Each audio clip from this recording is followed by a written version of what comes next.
정의와 비서관, 정의와 국회의장 비서관의 아들이다. 예. 어떤 비서관입니까? 글쎄, 그래서 저도 아까 깜짝 놀라서 네. 찾아봤어요. 그랬더니 이 국회의장이 되면 이제 현역 의원일 때, 현역 의원 같은 경우는 보좌관, 4급 상당 보좌관, 네. 비서관, 그러니까 4급 둘, 5급 둘, 6급 하나, 7급 하나, 9급 하나, 뭐 인턴 2명, 네. 뭐 이렇게 해서 9명까지 두지 않습니까? 근데 예. 의장이 되면 여기 외에 플러스 예. 국회의장 가니까 차관급이 1명, 네. 이제 보통 비서실장이라고 그러죠. 네. 그다음에 1급 상당에 2명의 수석, 예. 2급 상당, 3급 상당 돼서 한 11명이 돼요. 상당히 많네요. 아, 의장이 네. 3부 요인인데, 근데 예. 의장이 되면 통상 보면 국회에서 보좌관, 네. 비서관들을 갖다 조금 이른바 승진을 시켜서 네. 의장실로 데려갑니다. 네. 그러면 국회의원으로서 TO가 남게 되죠. 네. 그 TO를 갖다 이번에 그 강 비서관 같은 경우는 지역에서 흔히 이제 사무국을 갖다 좀 운영하는 네. 그런 사람인데 그 사람한테 아마 국회의원 5급 상당 비서관 자리를 준 것 같아요. 5급 자리로. 예, 그러니까 네. 정확히 따지면 정의와 국회의장실의 의장실 비서관이 아니라 네. 국회의원 정의와 국회의원의 비서관인 거예요. 어허.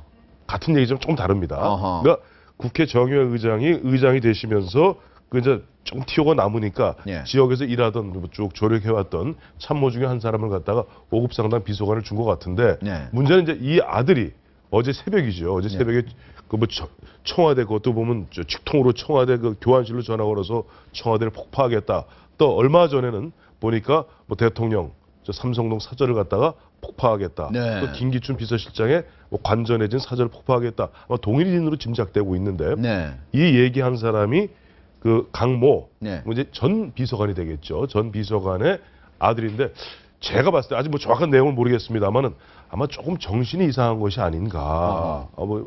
아니 멀쩡한 정신이면 자기 아버지가 어쨌든 정의와 국회의장을 모시고 있는 그런 상태에서 정의와 의장 같으면은 저 새누리당의 중진. 물론 뭐 국회의장 부소속입니다만은 그게 보면 전화 그 청와대 거도 굳이 찾아갖고 새벽에 전화 걸어서 청와대 폭파하겠다고 그래서 어제 새벽 같은 경우는 군경이 비상이 걸리지 않았습니까? 예. 이게 이렇게 흔히 얘기해서 제정신 있는 사람이 못할 일이라면 조금 아버지가 가서 좀 설득을 한다 그러니까 예. 맞아 저 정신 검사를 받아봐야 되겠지만 조금 정신이 이상한 것이 아닌가 하는 짐작이 드네요. 아직 하고 날 입장은 아닙니다만은. 그러니까요. 지금 느낌이 보면은 혹시 정신병이 아니라면 좀 어떻게 이렇게 한국 사람이 청와대를 폭파하겠다 이런 얘기를 했을까 이런 생각이 보는데 여기 보면은 그때 협박을 보면은 1월 25일 정오까지 의지를 보여주지 않으면 이명박 정권, 박근혜 정권, 다음 정권까지 다 날리겠습니다. 이게 도대체 뭘 의미하는 건지 도대체 요구의 목적이 뭔지조차도 상당히 헷갈리게 돼 있어요. 이 사람 진짜 무슨 정신병이 있었던 건 아닙니까? 글쎄요, 정신병인지 뭐 돌아와서 건강검진을 해봐야 되는 문제인데요. 예. 의지를 보이지 않으면이라는 문구를 쓴 거 보면 예. 박근혜 대통령의 신년 기자회견이나 인사개각에 대해서 불만이 있지 않았을까 개인적으로 예. 여기에 대해서 보완적으로 다른 대안을 내놓으라든가 이런 뜻으로는 보이는데요. 예. 정말 이해는 안 가는 거고요.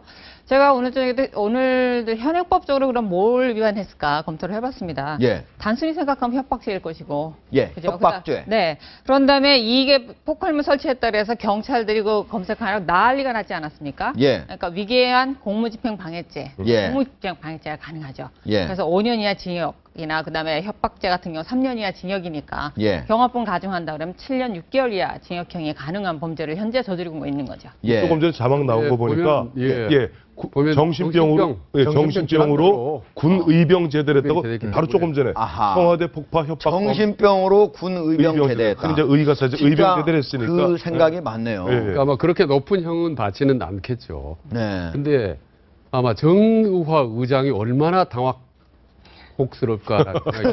정말 완전히 아닌 밤에 참 벼락을 맞은 기셈인데 예. 지금 지난 연말에도 정의화 의장이 뭐 대통령하고 통화가 잘 안 된다, 불통하다 이렇게 상당히 좀 파문이 좀 있었죠. 예. 그래서 아마 그것 때문에 청와대에서 좀 못마땅해 하는 그런 분위기가 있었는데 예. 아마 이제 시간이 지나서 새해됐는데 그렇게 느닷없이 또 홍두깨 같은 뒤통수를 맞은 셈에서 정말 황당할 것 같습니다. 예. 이거는 지금 밝혀진 대로 정신질환으로 군문을 마치지 못할 지경이었다라고 하는 것을 보면 네.